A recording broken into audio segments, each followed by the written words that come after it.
What's up, guys? This is Teresa Yanaros at Divine Frequency. How are y'all doing tonight? It is Thursday, April 23rd, and we have the awesome, incredible Billy Carson with us tonight. Thank you so much for being here. Hey, I'm glad to be here. I'm so glad to be on here with you. This is going to be a great night. This is going to be an incredible show. I am so excited that you were willing to do this with me because I am swimming in quantum physics at the moment. Oh, nice. And I thought you would be the perfect person to kick off this brand new series that I've just launched on my YouTube channel, Divine Frequency. It's called Quantum Universe. The very first episode is Science of the Quantum Universe. And I thought Billy Carson is the one that I want to talk to about this. Nice. Fantastic. Fantastic. I'm glad you thought of me, and I'm glad to be here. Very cool. So I've seen you give talks before, and I know that you're very prolific in lots of different areas, and I know that you have an affinity for universal law, which at a foundational level, I was starting to see a lot of these threads come through as I was doing my preliminary research into quantum physics, and as I penetrated down into quantum mechanics and the double slit experiment, and as I was uncovering lots about just how all of this kind of functions on a quantum level. And so I would love it if you could kind of just at a very base level, because I know that quantum physics can get very heavy and dense and complicated. But if you were speaking to like a third grader, how would you introduce quantum physics to them? I would probably introduce it to them in a in a way that shows how it links to spirituality. Because to understand spirituality is to understand quantum physics, or to understand quantum physics is to understand spirituality. The two actually go hand in hand, because it's more like Nassim Harriman calls it a unified physics. And I would tell that kid or that child that in order to tap into higher dimensions, or to be able to think at a higher level and see things from a higher level and get a better understanding, you need to understand that at the very, very small scales, smaller than you can even see with your human eye, so small that you have to use an electron microscope to see, there's a whole nother universe operating that completely intertangles, or is intertangled or interwoven with the way that you operate and the way you think in the big world, or what we call the large scale world. So to understand the small is going to help you understand the large. It's always as above, so below. There's things happening beneath the veil, lower than you can even think of, than you can perceive with your human senses, that are going on, that really do control our reality tunnel out here in this third dimension. So I would just kind of explain to them that they, to come take a journey to, let's first explore the atom and the nucleus of an atom, and explore the electrons that orbit it, and how an atom is 99.999% empty space. And let's talk about what that means. And I would tell them that if you took all 7.7 billion people on the earth and took away all the empty space in between their atoms, we can fit every single person into one sugar cube. Wow, that is fascinating. What a cool, I love all your different points you pull out. You incorporate these really nicely into your talks as well. You're really good at making things understandable at a base level by using statistics and different things like that. So I really appreciate it, because when it comes to something like quantum mechanics, it's really useful to have visualizations that kind of help us tap into really what we're talking about. And so the foundational video that I put together that I released on Monday, when I got down into the double slit experiment, and then I got into J.J. Thomson and what he uncovered, is that foundationally, it seems as though consciousness has an effect on matter, on energy. So can you talk a little bit about the idea of like the observation effect and what that means for us as spiritual beings? Yeah. Well, it's really interesting. You talk about the double slit experiment. A lot of people haven't heard about it, but scientists took a tiny microscopic box and they put a little machine in there that was shooting out individual particles through slits. And they were looking to see what would happen against the back wall as these particles went through these slits. Well, when they weren't looking at the box and they were just running the experiment and then checking it later, the particles were creating a wave pattern on the back of this box, which means that they were interfering with themselves. It was an interference pattern, which means that the objects weren't operating as digital items. They were actually converting themselves into waves, or operating as waves of potentiality.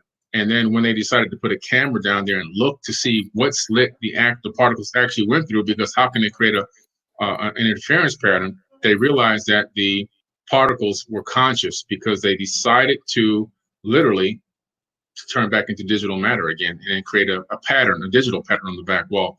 So they said, wow, wait a minute. So consciousness and the conscious observer interacting with electromagnetic waves collapses those waves into what we see as our digital reality. In other words, the things that we think are actual solid things, these things all exist as waves, electromagnetic waves. And what is an electromagnetic wave? Waves of light. Light waves that we can't physically see with our human eyes, because our spectrum is only 1% of the wavelengths that exist, but they are all waves. So all around us are Googles of electromagnetic waves. And when our consciousness is in synchronicity with those waves, of the frequency of those waves, it then collapses into a cell phone, a house, a laptop, whatever it is. So our consciousness is interwoven directly into the fabric of space-time, and we are co-creators of our own reality. Literally, we're co-creators of our reality, because what we focus on collapses waves into matter. When you're not at home, your house exists as an electromagnetic wave. When you pull up to the house, as soon as you can see it, it collapses back into a solid structure again. So we collectively, we all create reality, but individually, we actually help to create our own reality tunnels as well. That's why everybody has different perceptions, the way they see things in life and the way they perceive how other people are and what things are and everything else. So individually, we have our own perceptions because it's based on our reality tunnel and how we collapse those waves of potentiality into what we consider to be solid matter, which is really an illusion. I think it's fascinating to think about how when you take a photon, which is the quanta of light, and you're shooting photons through this experiment, they're functioning as a wave. So you have over time, so time passes, and you have a bunch of photons going through this experiment one by one by one, but somehow they are functioning as one across not only space, but also time. So there's this element that it doesn't matter the space, it doesn't matter the time. These photons, or these individuated quanta of light, are still functioning in a divine order. And you mentioned this earlier about this concept of as above, so below. And now you're kind of expanding that into how we function interpersonally and things like that. Can you go a little bit deeper into the implications that the double slit experiment on this quantum level has on us and the reflection of our reality with each other as people? Yeah. Well, when you really understand what's going on, you begin to realize the ancient Mayan saying is so true. En lakek alakin. En lakek alakin means I am another you, because you begin to realize that there truly is one mass consciousness that is helping to create this reality. And individually, we're like arms of an octopus that's still connected to the main body. The main body is the universal consciousness. And so what's happened is, imagine if every single sentient being on the planet is just one leg of that gigantic consciousness, and we are all collecting data and information. That's what we're here to do. But we're still connected. We're still all the same exact entity. We're still the same being. So when I interact with you, I'm talking to myself. When I interact with somebody else, I'm talking to myself. And in Lakek Alakin, I am another you. It's when you really understand the depth of that and how our reality is co-created and how we're really part of the same mass consciousness that's here, you then begin to treat people differently. Because if you truly understand what it means, when you interact with somebody, you're going to treat them with respect, dignity, love, unconditional love. You're going to be forgiving of them. You're going to understand that you're dealing with another version of your own self. So that old saying, do unto others as you would have them do unto you, very, very true statement. Whoever came up with that statement, which made it into some of the biblical texts, very, very wise statement. Because why?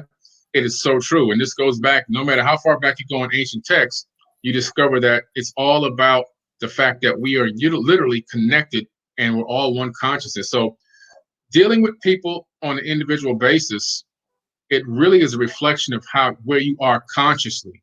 Because if you're dogmatic to somebody, if you're mistreating somebody, if you're, torturing somebody consciously or even physically, then it's a real identifier of where you are and that aspect of you is, and there's a lot more room for growth, because in order to become an ascended master, in my opinion, we must supersede and rise above all of these different levels. And we're all here on a data collection mission. We're collecting information and sending it straight back to source. And what I mean by that is the brain is encased in darkness. The brain doesn't know anything going on out there. And the brain sends its friends out, all of its senses: hearing, smell, feeling, taste, touch. And the friends go out and gather data, information from all the interactions in this third dimension, and then transmit that information back to the brain. They can't figure out what it is. The brain sorts it all out and projects a hologram as to what it thinks is going on out there. And we interact with each other through these holographic concepts. So it's a really interesting thing. And the deeper you understand where we are as a connected consciousness, the better you'll treat yourself and others. Can you tell us a little bit about your definition of the law of mentalism or divine oneness? I believe that when you're getting into mentalism, now you're really getting into understanding manifestation. You're really beginning to understand how to manifest your own reality and how manifestations actually happen. A lot of people hear the term manifest destiny, manifest your reality. You are a creator, you are God, but they kind of take it as like, okay, that sounds good, but I don't really understand what it means. Well, if you think about everything that exists in the third dimension that's man-made, it's because of as above, so below, because the creator of this universe is a creator. And now we ourselves are also creators, because as above, so below. So whatever is the being, the sentience, the divine nature that has created all this reality, that same spark of creation is inside of every single person, every person. And we've proven it over and over again, day in, day out, 24 hours a day, 7 days a week. Why? Because look, I got a cell phone in my hand. So let's talk about on a basic level. Somebody sat down and said, you know what? I want to think of a way to communicate wirelessly with something portable that I could walk around with. And this is how I want it to look. This is what I want the functionality to be. This is what I wanted to be able to do. And so they've now taken this into a conscious platform. This is a consciousness platform.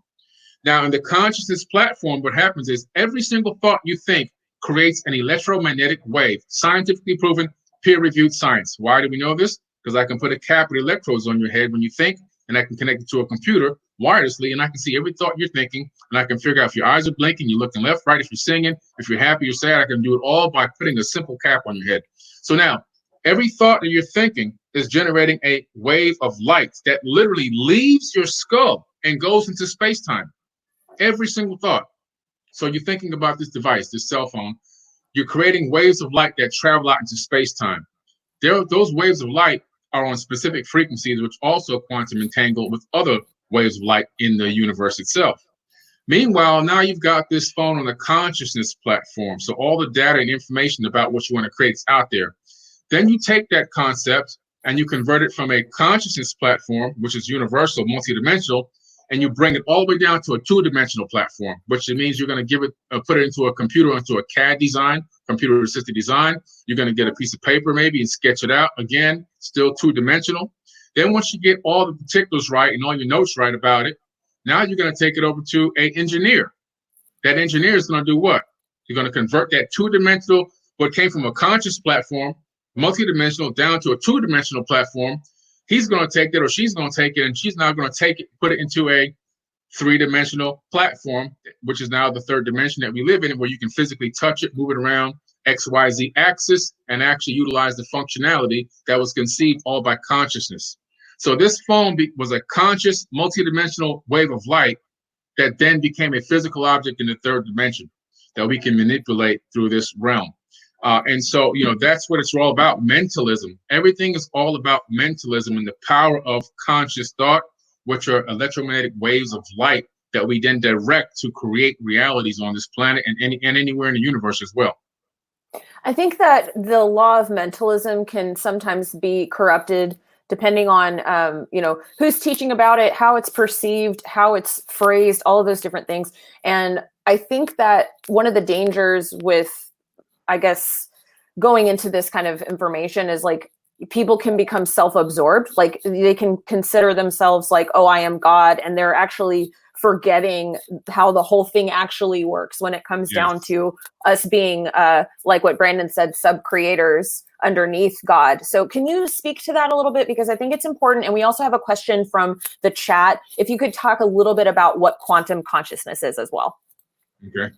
Yeah, that's a good point you bring up. I think that people tend to take it a little out of context sometimes. When I say I am God, you are God, it comes from a level of understanding that the divine spark, the divine energy that flows through the entire universe that created everything that's here is inside of my avatar body.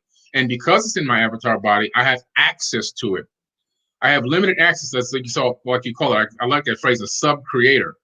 But understanding that the powers in me gives me self-empowerment. It gives me the ability to understand that there are things that I can do in this realm to actually better myself, to help myself and help others.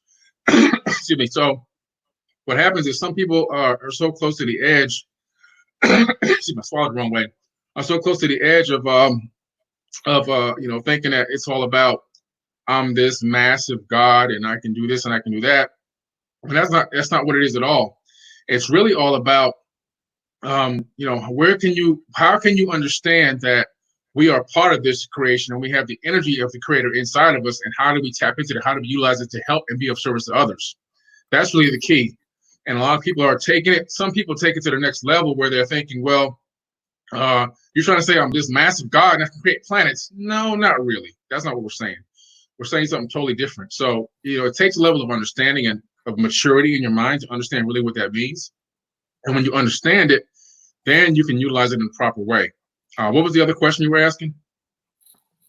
Oh, if you can talk a little bit about what quantum consciousness is, how you would describe quantum consciousness. Yeah, sure. Okay, so quantum consciousness. Now, what we're talking about is quanta, which is obviously small packets of data, small packets of information. We're talking about going down into quantum realm. The quantum world it operates totally different than the large scale universe. So the physical, mainstream physics is what we operate, how we operate here operates totally different from down there.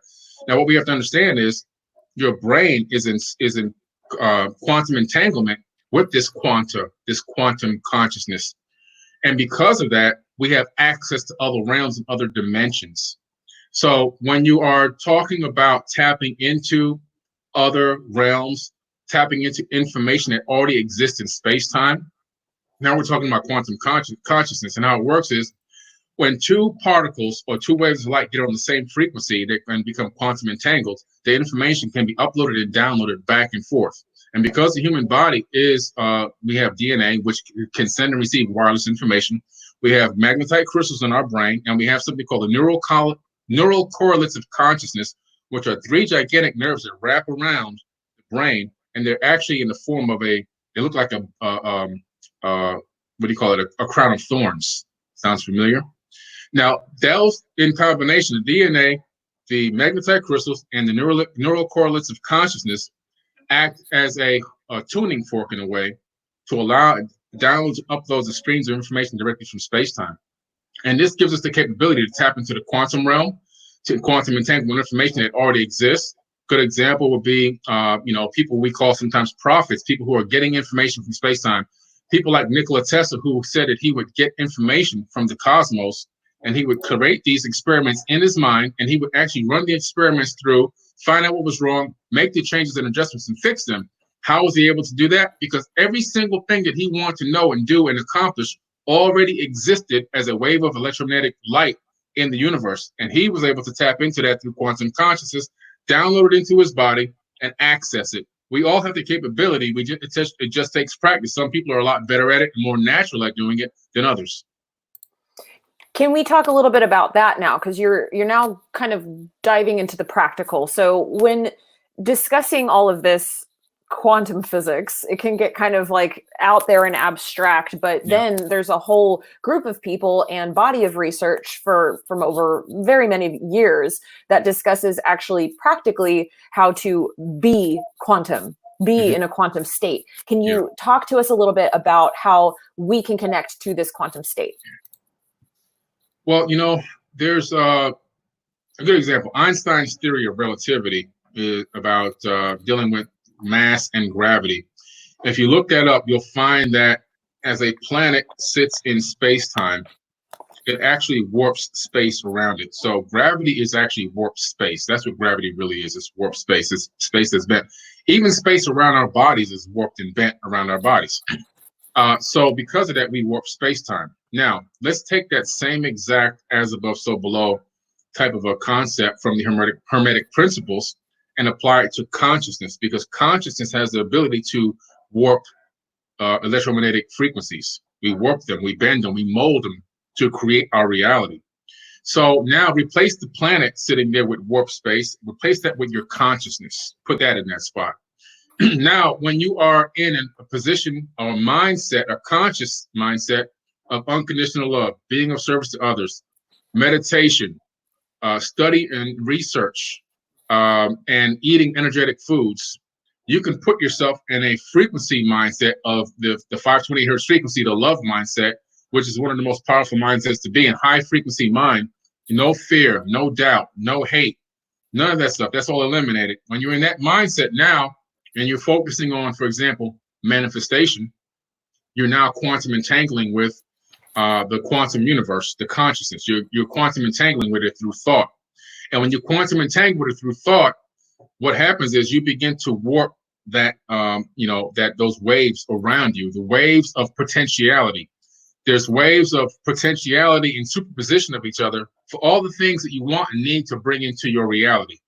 Whether it's just paying a bill, whether it's finding a loved one, whether it's healing yourself or somebody else, all those waves of potentiality exist now within that warped quantum consciousness.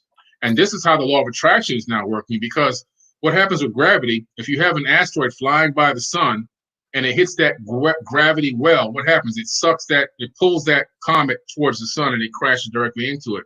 The law of attraction the same way. Again, take out the planet, take out the sun or the planet, put your consciousness there. You're in synchronicity with the universal consciousness operating on a high frequency level. You're bending those quantum consciousness waves of light. And now the things you need as you pass by, as you walk, as you move through this realm, as they come close, they fall right towards you, whatever it is. So you should be walking when you're in that state of mind, when you're really entangled the right way, you're walking in abundance 24/7. You're walking in abundance 24/7, and all your needs will be met. And that's the mindset you have to have. What I think is really interesting and very crucially important about this topic that we're discussing right now in bringing this into a practical realm is that you don't even really need to know any of the stuff we're talking about right now in order to be in a quantum mindset state. There are people all over the place that don't even know the word quantum that are functioning like this. Like there's a level of, you don't even really need to research this kind of stuff because this knowledge is embedded with us at a DNA level. We know this, we understand this because it's who we are. And that's something that I think is really important, because especially in the alternative media industry that you and I are in, I think it's really important to bring up this kind of conversation where it's very clear that you and I both push for bringing out information and sharing knowledge because it's our calling on our life.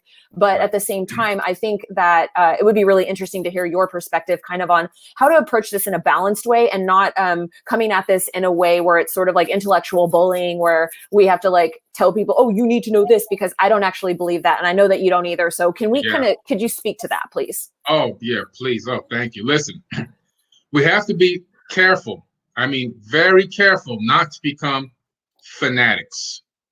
This is a problem that we have, a serious problem. There's so much information out there that's alternative, and it's so, because it hasn't been taught from birth, it becomes so out there, And what happens is if somebody's already kind of teetering close to the edge or falling over the gate, this information can knock them over the other side, and they can become a fanatic.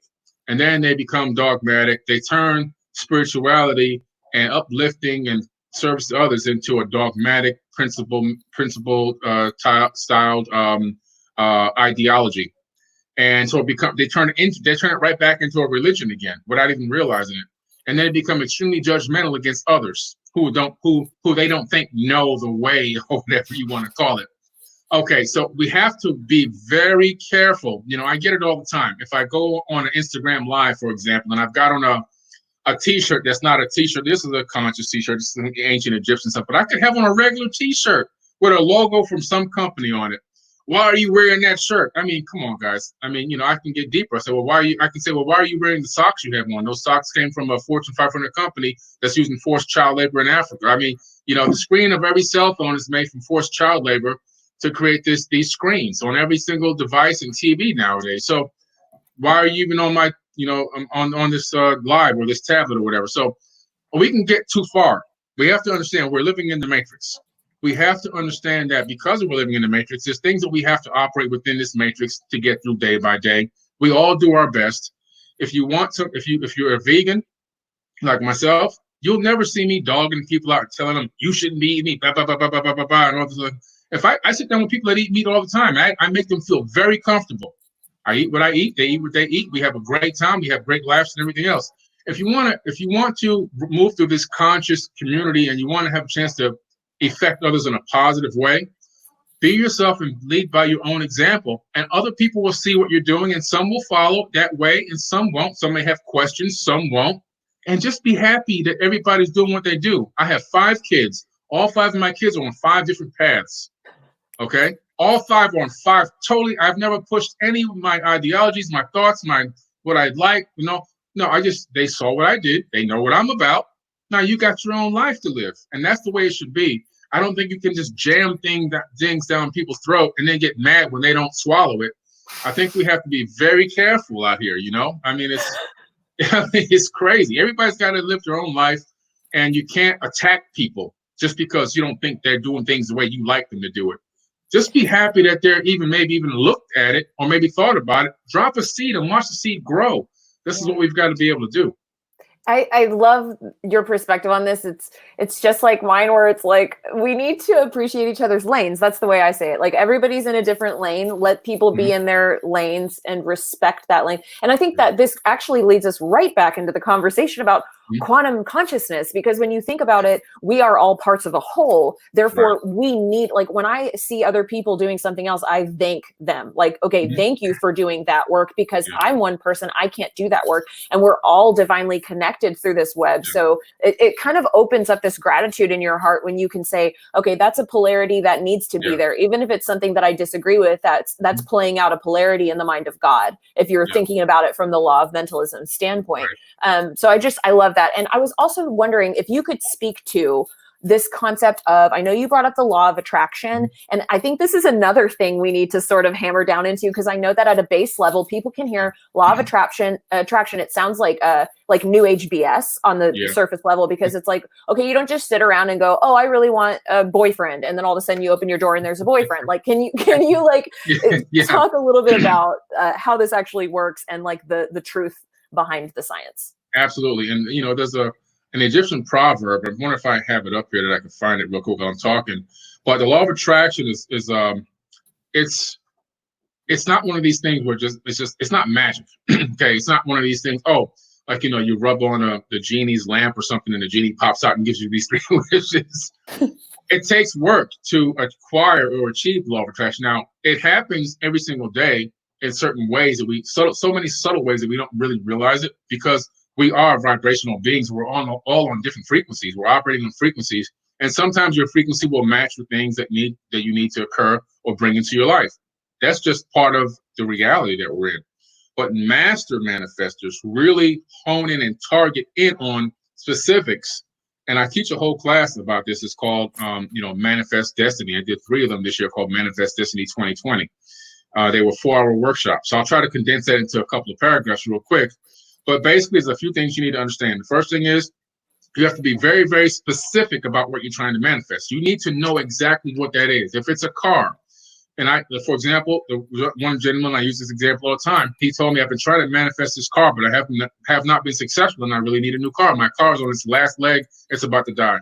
I said, well, what kind of car are you interested in manifesting? And he goes, oh, something in about the $15,000 range. I said, no.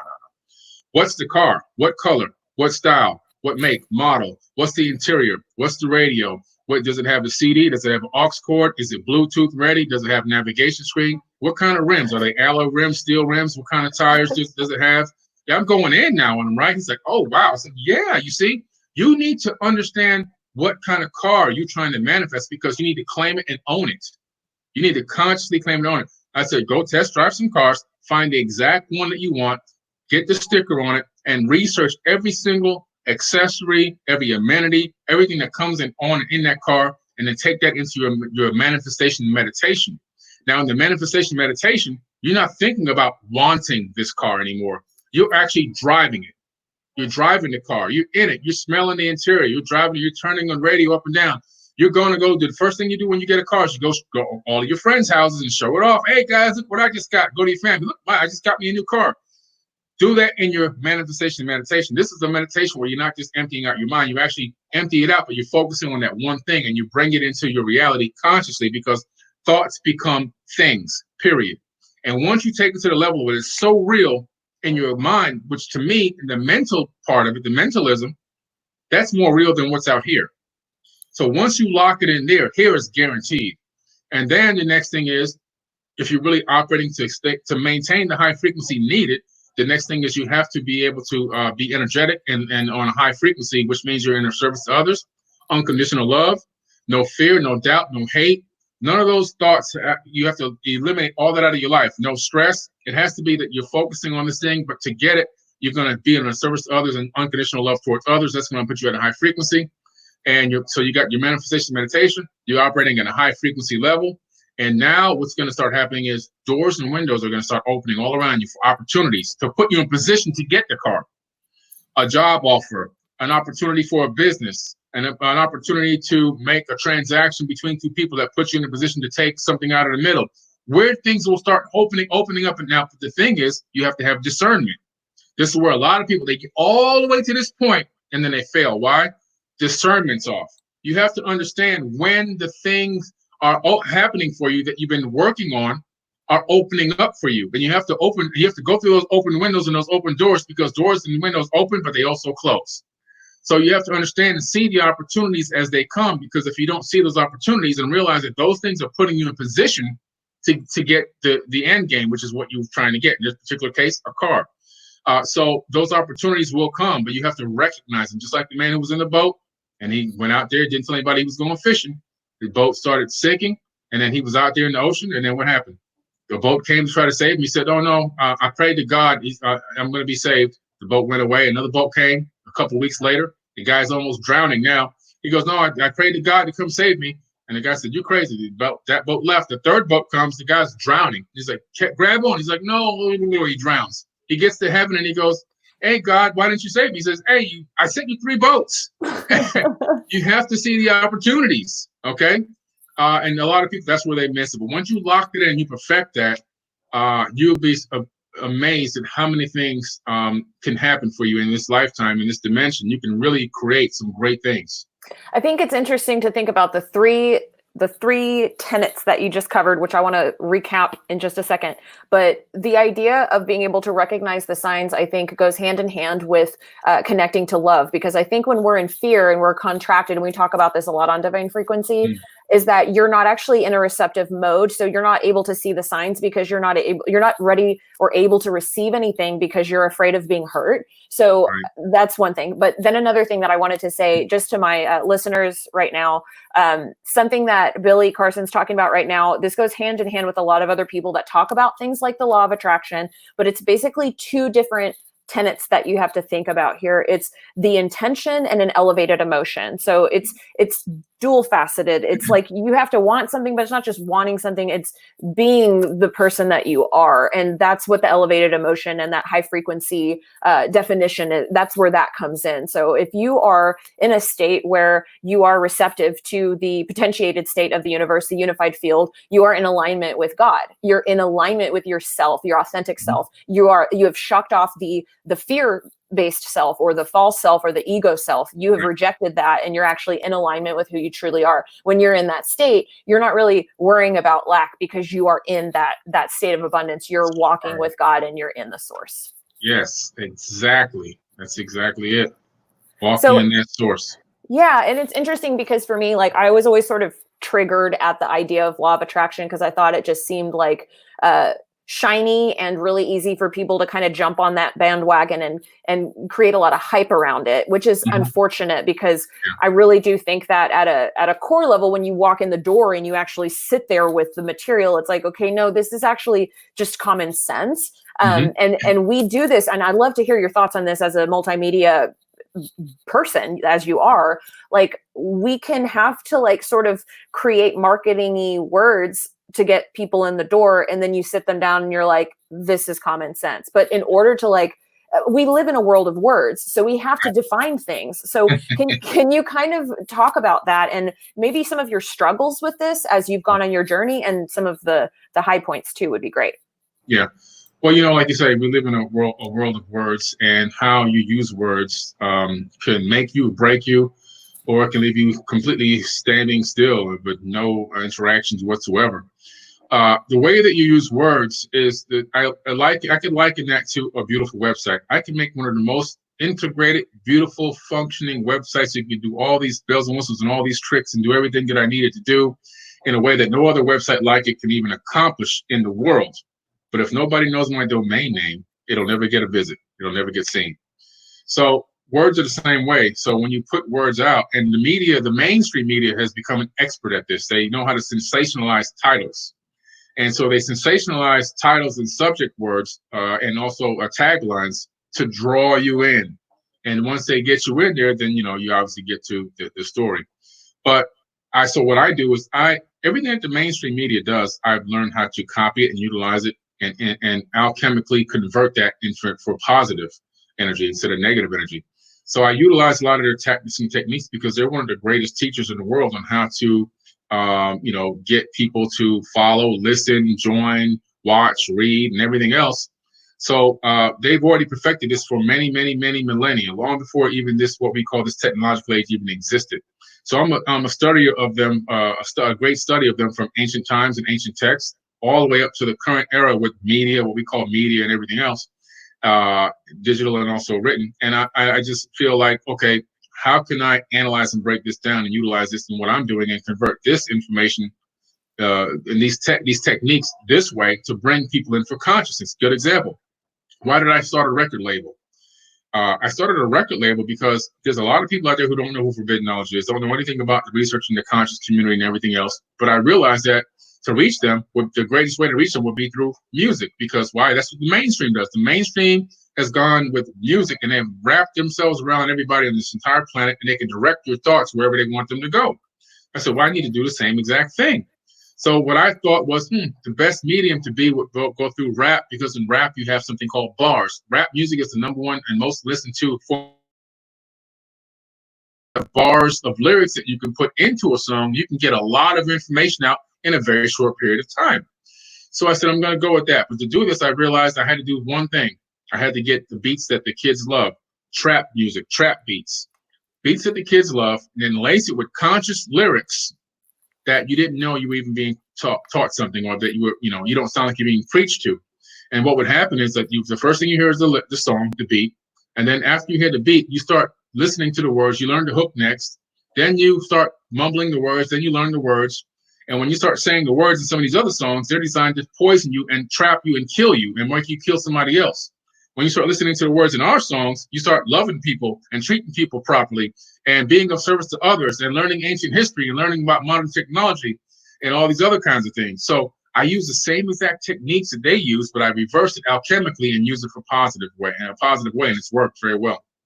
So we're talking about quantum consciousness, and I think the undergirding reality of really what we're discussing here on this entire conversation is how to stay tethered to love, tethered to source, walking with God. That is the underlying truth that we're staying connected to through this whole navigation. Yeah. And what I think is really important to cover right now as multimedia persons, I would love to get your perspective on the concept of fear-based programming, except in the alternative media, because I think we need to talk about that, because there is some obsession with deep conspiracy that drags people into a state where they think that they have all this knowledge so that they're actually woke. But I would say, like, what's the deal here? What you got for us, Billy, on that? Oh boy, there's a lot of fake wokes out here. Woo, it's spooky out here. Okay, when people ask me, why are you putting all this information out? You're not afraid of the government coming after you? I'm like, not really. It's not the government I'm afraid of. I'm not really afraid, but the people I'm concerned about are inside the same community that I'm talking to.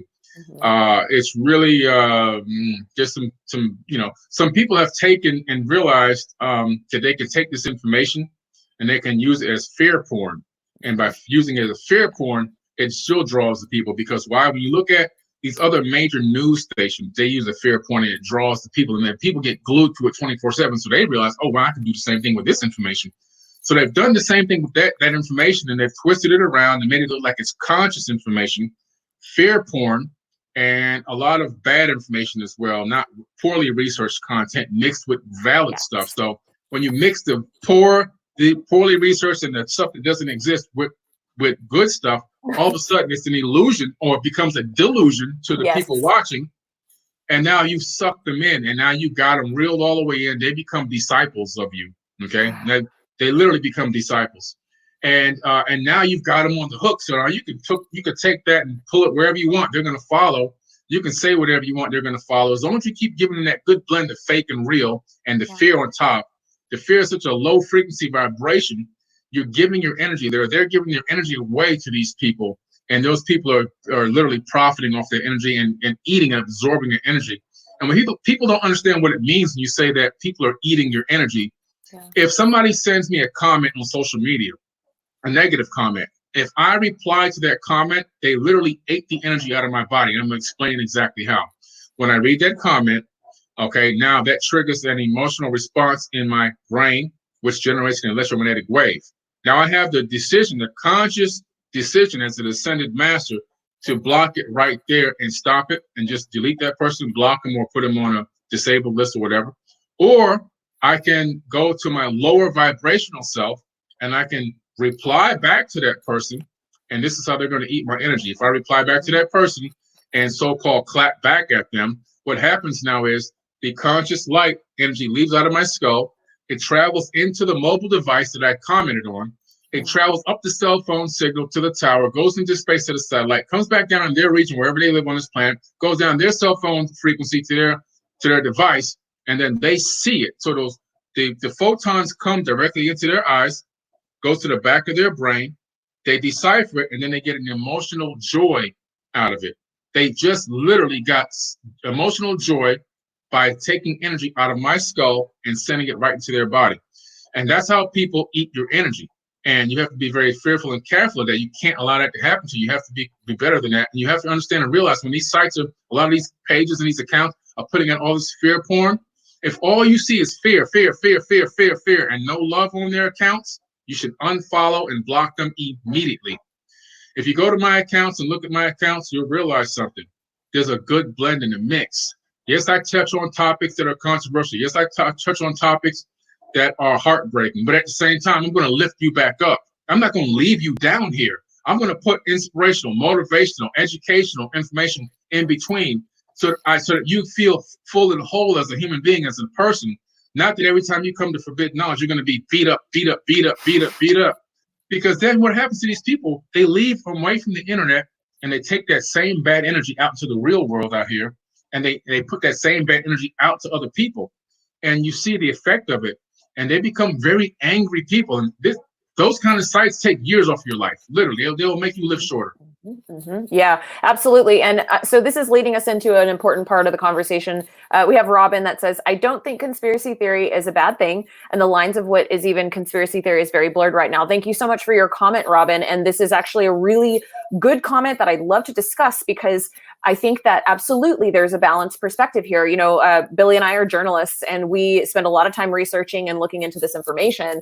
And as we all are, I think most of the people that follow Divine Frequency are researchers themselves and enthusiasts to really be seeking truth. So I think what this really comes down to is that when you get wrapped up in deep conspiracy and you become obsessed with it, and I did a series on this called The Paranoid Conspiracy Addict, and it lost me subscribers and it triggered people because they misunderstood what I was saying. I was not saying, if you believe in conspiracy theories, you are a bad person and you're crazy. It's not what I was saying. I was saying we need to be very careful with our energy, like what Billy is saying. Like, we need to be very careful with what we put our attention on, because what we put our attention on grows. And when you spend your time focusing on the cabal is brutalizing me in every moment, they're poisoning my food, they're poisoning my TV, all of that, you fall victim to it. You fall into a victim mindset. And instead of doing that, being aware of things is fine, but staying grounded in the reality that we are much larger than the quote unquote cabal is brutalizing me. Can you speak to this, Billy? What are your thoughts on this? Absolutely. So, you know, I'm glad you brought this point up. This cabal thing and does it exist? Yes. Are there elites that rule this planet? Yes, there are. But what's happened is a lot of people have become completely and totally obsessed and immersed in that. And that's the only thing that they focus on. For example, a lot of people that are complaining about 5G is going to kill us. If you look in their refrigerator, you'll find out that they've got Snicker bars and and GMOs and everything else. So the stuff in your own refrigerator is going to kill you too. And what I'm saying is not that 5G isn't a problem or an issue. I believe that it probably is a situation or issue that needs to be addressed and researched properly, and some real science needs to come out about these things. But we have to address these conspiracy theories in a way where we're becoming researchers into them and finding and looking and digging for the true information and bringing forth the best to the population that we can possibly bring. If I find out something that I think is detrimental to mankind, I dig into it deeper to find out what it's all about before I present it. And sometimes I'll never get around to presenting it. And people go, why didn't you talk about this? Well, because I didn't research it well enough. I don't have enough good information to bring to you to say this is what it is. So, and because of that, I think that's responsible, journalism. I think that there's just too many people wearing the journalism hat out here right now, and they're just, what's the word I'm looking for? Prostituting this information in a way that it shouldn't be done. And it's really, it's unfortunate. It's really unfortunate, but we have to realize that conspiracies are real. Conspiracies do exist. But the thing is, how deep do we dig into them? In other words, if I put a post up of a conspiracy and you go there and you go, oh, this is wow. Okay, I'm gonna like this, and then I'm gonna repost it right away. But did you take 10 minutes to look into what I just posted and make sure for yourself that some of it is valid, or that it's valid at all, that there's anything behind it? Because what happens is, unfortunately, a lot of these sites will put up some fake stuff, and then everybody will copy that stuff and then take it. It'll repost 1 million times.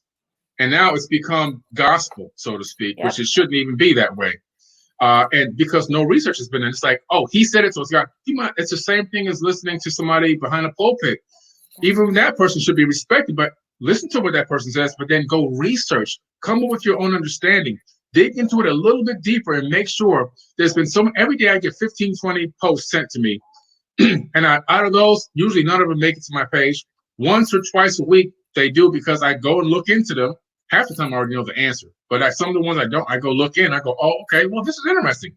And then I find my own version of it to put up based off of my own, my own perception. But we have to be careful. This resharing of conspiracies without any investigation and research is a bad way to go, and it's detrimental to the conscious community. Absolutely. I love that answer. And there's another comment here that I think is a wonderful springboard for another conversation. Team Human says, what if one finds it draining because it's a lie of some sorts? And my comment on this is, I totally see where you're coming from. I think I know what you're talking about. And the way I perceived this is like, when you're focused on the big lie, you become, you're focused on the deep conspiracy. You get frustrated and angry because these people are lying. So what can you do to be larger than it? Focus on the capital T truth, right? Mm-hmm. So can you speak to this concept? Like how would you give advice on this? Like looking at the truth. You see, what's so twisted about some of these negative accounts that spew out a lot of this fake information and and draw on people's fear to get their following up and get their likes and generate revenue, is that they've really taken people away from the true answer. The true answer to this, my asthma's acting up tonight, guys. The true answer to this is a really, we want to overcome this elite force that's ruling over this planet. It's only 100 families running 7.7 billion people. It used to be 7.5. I just checked 2 days ago. We're 7.7 billion. 100 families running that many people is not good. This is what, when you look up into, excuse me, guys. My asthma. My asthma's been acting up the last couple of days. But when you look into the answer to these problems, the answer is about how do we unify? How do we come together and work on a plan to overcome this, not this anger and this fear porn and this attacking people.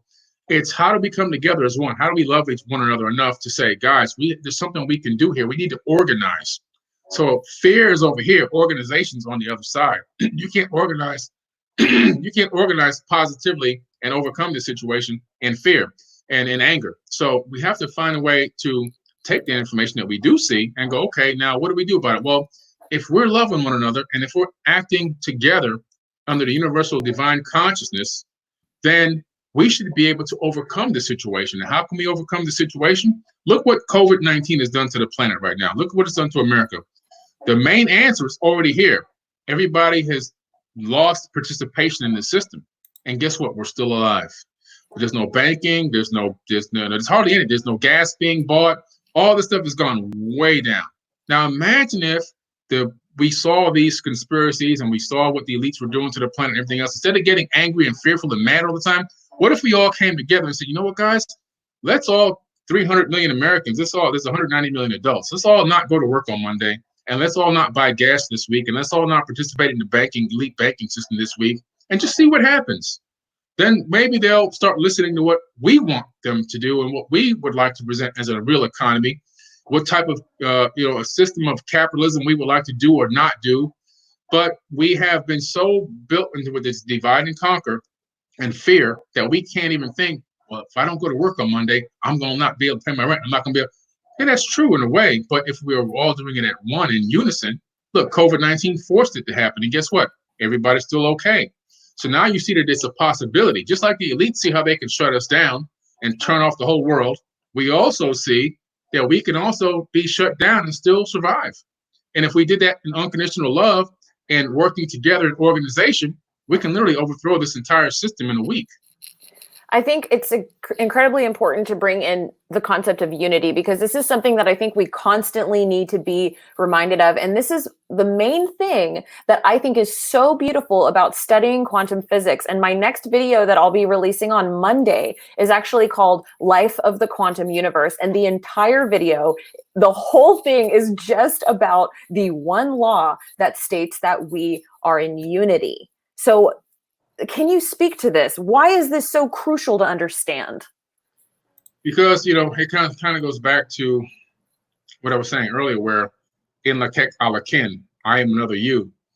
It's so, you can't really, like right now, the distance between me and you doesn't even exist. There's an energy grid that we're on. And the reason why it doesn't exist is because if I give you a particle that was quantum entangled with a particle here, and I change the information in this particle, the particle that's wherever you are in this world would change instantaneously, bypassing the speed of light, which means their distance doesn't exist. Distance is just an illusion. We're all parked on this energetic grid. We're all literally connected to this grid at the same time, or we wouldn't even be able to communicate.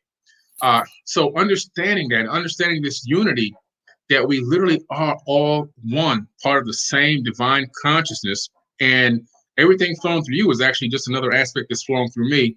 The amount of love that you would treat somebody, the amount of dignity and respect, the way that you would see them, even if somebody falters and makes mistakes, yes, you don't forget, but you have to understand, this may be that version of you first time here. I believe in reincarnation. I believe that there could be people on this planet that are 20 years old that are really thousands of years old, and there could be people that are 20 years old that are brand new born babies. There could be people here that are 70 that are newborns, and there could be people here that are 5-year-olds that are ancient. That's just my personal opinion. And I think that there's different aspects of us here in different ways and in different forms that we have to really understand that when we're all in the same, we're all part of, like Greg used to say, we're all part of the same original green pea that formed at the beginning of this universe. And energetically, even though it expanded, we're all still connected. And when you understand, when you really truly understand that, you won't disrespect anybody. You'll always, even if somebody hurt you, yes, you'll be hurt. Yes, you'll get over it. At the same time, you realize that version of them is still learning. That version of them is still growing. They have a lot more growing up to do. They may be back again to relearn these same lessons, and you move on. I love this concept. It's just so inspirational to me, and it gets me like just so excited I could cry, because when I think about the Big Bang, like if you just take this all the way back to the event of creation, the 0 point, and you think about that Big Bang, that every single thing that exists in our visible light spectrum that we can see and everything outside of that all came from that one point, meaning that is the truth of our unity. Like when you think outside of the realm of time, all exists right there, and it all is connected. It's just so amazing. And I love what Jim says here, the root of unity stems from entanglement, quantum entanglement. Thank you for that. Yes, absolutely. It's fascinating. So one more thing that I wanted to ask about as we're kind of rounding this up, as we've been sort of reflecting a little bit on the alternative media community, and even more of like a larger, it's hard to like even define. I guess you could just say alternative community, because that's kind of what we are here nowadays. Welcome to 2020. We're on the internet and this is how we live our lives.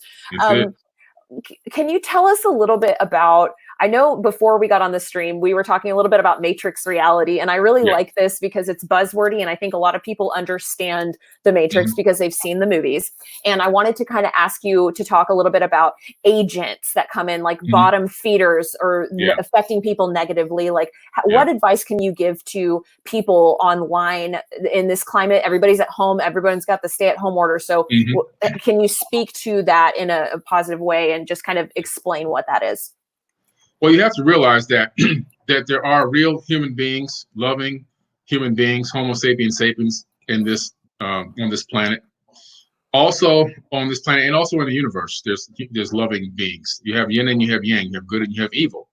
Thoth in the Emerald Tablets, he calls them the dark brothers. So you have the brothers of darkness and the brothers of light. The majority of us want to be and are seeking the light and are brothers of light, but there are the dark brothers who literally live based off of how much light they can take away or steal, and they live off of darkness or creating darkness. Now, the thing about this is they find ways, you may call them trolls, you may call them whatever, agents.